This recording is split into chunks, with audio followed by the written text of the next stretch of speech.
Joining us on the program. Good morning, Peter. All right, so why is it important to measure customer satisfaction? Peter, in a highly differentiated or in a highly commoditized market where it's very difficult to separate your product and price from your competitors, it's very important that an organization has different ways of differentiating itself. And customer satisfaction is one of the ways that organizations are presently doing that. It's important that you can retain customers in that way. All right, so can customer satisfaction actually even be measured? It can be measured, and the first aspect to understand is that a lot of customer data is measured, but it's not necessarily always integrated.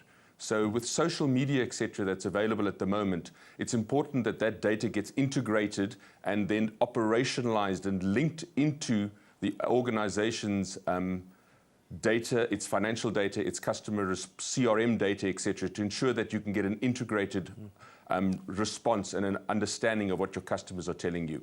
How do you do it? How do you measure? The first thing that you do is that you start gathering data from various channels. So you can look at integrated voice response data that you can get. You can get telephonic data, you can get surveys, you can get email, and social media is becoming quite a prevalent factor in the gathering of data at the moment. Okay, so once you've got the data, what do you do with it? How do you use it to build your business? Well, if you can visualize a map of South Africa, and one of the first aspects that one looks at is what you call pattern analysis. So if you can see a map and you can say, well, in this region, we're getting a lot of data that's indicating that there's potentially a problem with dispatching.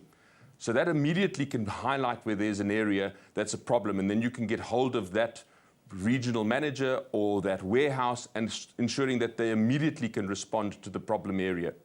A second one is something called sentiment analysis. So where one looks towards social media at the moment, where if you are asking the client to actually get onto a Twitter account or bring you data, you can immediately get the sentiment. So is that sentiment that the customer is giving you positive or negative? And how frequently are you getting that sentiment? And that data can give you immediate indication of what your customer is thinking about your potential new product or a service that you are offering. I guess at the end, this also helps with brand management. Indeed, because one of the key aspects that one looks at is what you call net promoter scoring. And this gives you an indication of which customers are actually detracting from your brand and why, and which of those are actually promoting your brand. And it's important that you can understand why customers are actually distracting from your brand.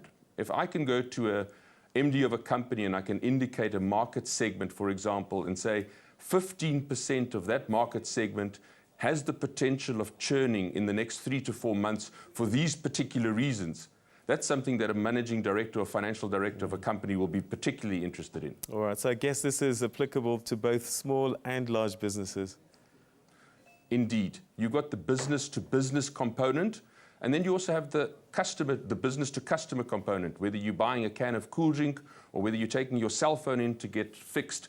All of those interactions are important for the organization to know how well they are performing and how well they are pleasing their customers. All right, Marius, we're going to have to leave it there, but very important words for us to make sure we measure customer satisfaction. Thanks for your time. Thanks, Peter. All right, that was Marius Rezelman, who's the director at PSP Icon, talking about measuring customer satisfaction as an important tool in business. Time